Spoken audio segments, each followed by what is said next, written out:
discussing about the molecular orbital theory. Because the molecular orbital theory है, that is simply related to a simple concept that whenever two atoms combine and they form the molecule, तो जो molecule बनता है उस molecule के formation में जो दो atoms आपस में combine हो रहे हैं उन दोनों atoms के बीच में हम लोग अभी तक ये जानते हैं वैलेंस बॉन्ड थ्योरी के हिसाब से कि बॉन्ड बनते हैं। और बॉन्ड कैसे बनते हैं? एक एटम की एक एटॉमिक ऑर्बिटल आती है, दूसरे एटम के एटॉमिक ऑर्बिटल से ओवरलैप करती है, उनके बीच में बॉन्ड बनता है। या तो वो सिग्मा बॉन्ड होता है या वो पाई बॉन्ड होता है। ये जो डिस्कशन हम लोगों ने किया था वो डिस्कशन था वैलेंस बॉन्ड थ्योरी के हिसाब से। और वैलेंस बॉन्ड थ्योरी का एक्सप्लेनेशन बड़ा अच्छा एक्सप्लेनेशन है। हाइब्रिडाइजेशन का एक्सप्लेनेशन भी अच्छा एक्सप्लेनेशन है, शेप वगैरह सब एक्सप्लेन होता है। कुछ एक जगहों पर प्रॉब्लम आ जाता है जिसका एक्सप्लेनेशन नहीं है वैलेंस बॉन्ड थ्योरी के पास, नहीं है हाइब्रिडाइजेशन के पास। कुछ एक बातें क्या?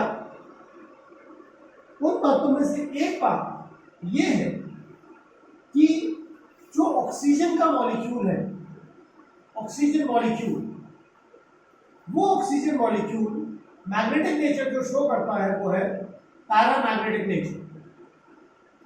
और जो इसका पैरामैग्नेटिक नेचर है उसका मतलब सीधी सीधी ये है कि यहां पर हमारे पास दो अनपेयर्ड इलेक्ट्रॉन्स हैं। हमारे पास अनपेयर्ड इलेक्ट्रॉन होने चाहिए for it to be showing the magnetic nature, ठीक है।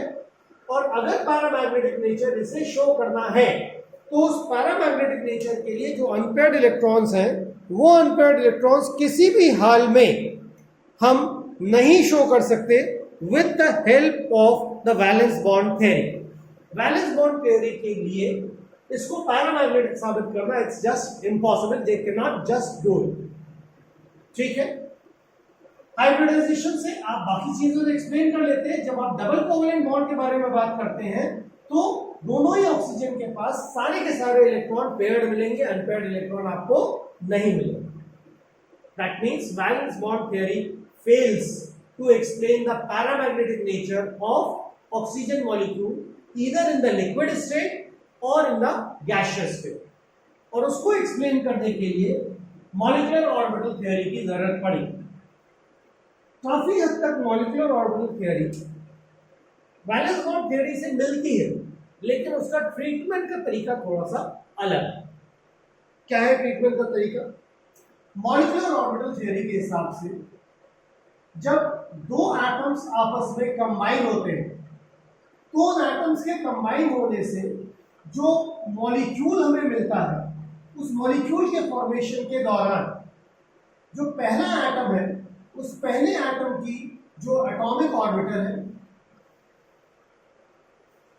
वो दूसरे एटम की एटॉमिक ऑर्बिटल के साथ मर्ज होती है। ये मर्जिंग का कॉन्सेप्ट हाइब्रिडेशन में भी था। फर्क क्या था? फर्क ये था कि जो मर्जिंग टुगेदर की हम बात कर रहे थे वो मर्जिंग टुगेदर होती है हाइब्रिडेशन के केस में एक ही एटम की अलग अलग ऑर्बिटल से। यहां पर जो मर्जिंग टुगेदर की बात कर रहे हैं हम लोग वो एक एटम की एक एटॉमिक ऑर्बिटल है और दूसरे एटम की दूसरी एटॉमिक ऑर्बिटल है। दूसरी बात, हाइब्रिडाइजेशन में हम लोग डिस्कस करते थे कि कितनी भी नंबर ऑफ ऑर्बिटल्स मर्ज हो सकती है एक साथ, 2, 3, 4, 5, 6, 7 कितनी भी हो सकती है। यहां पर एक बार में दो एटॉमिक ऑर्बिटल ही मर्ज होंगी, ना कम ना ज्यादा। उससे ज्यादा इंपॉर्टेंट बात यह कि मर्ज होने के बाद they lead to the formation of new orbitals, जिनको बोलते हैं मॉलिक्यूलर ऑर्बिटल्स। यहां पर एक और बात जो है वो ये जो कंडीशन है ये कि दो एटॉमिक ऑर्बिटल जो एक दूसरे के साथ मर्ज हो रही हैं वो एटॉमिक ऑर्बिटल्स का साइज, उनका एनर्जी एग्जैक्टली सेम होना चाहिए। मतलब पहले एटम की जो 1s ऑर्बिटल है और दूसरे एटम की जो 1s ऑर्बिटल है वो दोनों ही आपस में मर्ज होंगे।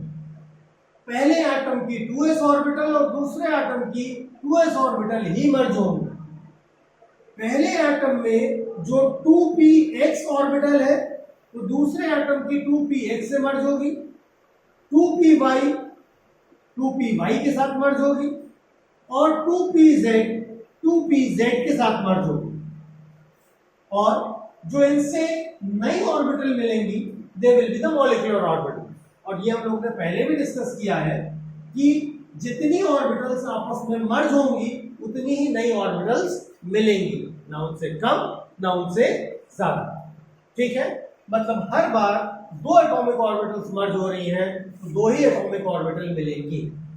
लेकिन उन एटॉमिक ऑर्बिटल्स के बारे में, उन मॉलिक्यूलर ऑर्बिटल्स के बारे में खास बात क्या होती है, उन दो मॉलिक्यूलर ऑर्बिटल्स में से एक मॉलिक्यूलर ऑर्बिटल बॉन्डिंग को फेवर करेगी, मतलब मॉलिक्यूल के फॉर्मेशन को फेवर करेगी, तो दूसरी उसे डिसफेवर करेगी। जो मॉलिक्यूलर ऑर्बिटल फेवर करती है, जो मॉलिक्यूलर ऑर्बिटल फेवर करती है बॉन्ड के फॉर्मेशन को या मॉलिक्यूल के फॉर्मेशन को, उसको बोलते हैं बॉन्डिंग मॉलिक्यूलर ऑर्बिटल। और जो फेवर नहीं करती है उसे बोलते हैं एंटी बॉन्डिंग मॉलिक्यूलर ऑर्बिटल। मतलब ये मॉलिक्यूलर ऑर्बिटल हमेशा पेयर्स में बनती हैं, जिसमें एक बॉन्डिंग होती है और दूसरी एंटी बॉन्डिंग होती है।